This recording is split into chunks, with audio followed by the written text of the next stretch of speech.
If you get door-to-door mail delivery right now, you'll get it going forward. The federal government is officially scrapping plans to change millions of Canadians over to community mailboxes. It's all part of a plan to renew Canada Post.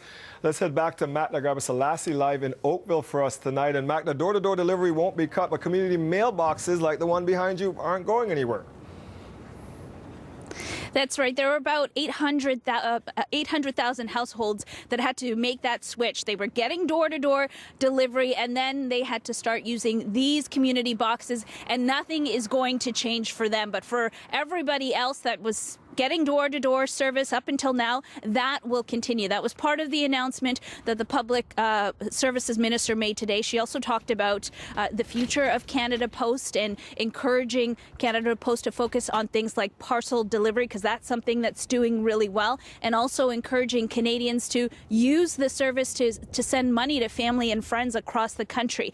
But the unions think that there's more that can be done. Postal banking is something that is working very, very well around the world. Countries are diversifying their postal services.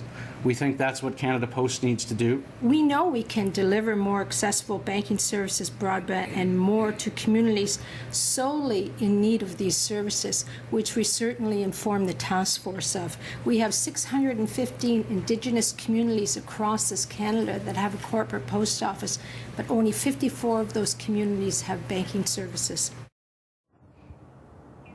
So you hear them there talking about the possibility of Canada Post, or the need for Canada Post to get into banking. The unions also talked about something else that was announced today, this panel that was introduced that would address, service options for those who have accessibility issues or for the elderly that have been made to use these community boxes. This panel will look at ways to possibly get service to them right back to their doors. So that's another thing that was introduced today, Dwight. Thank you, Magda.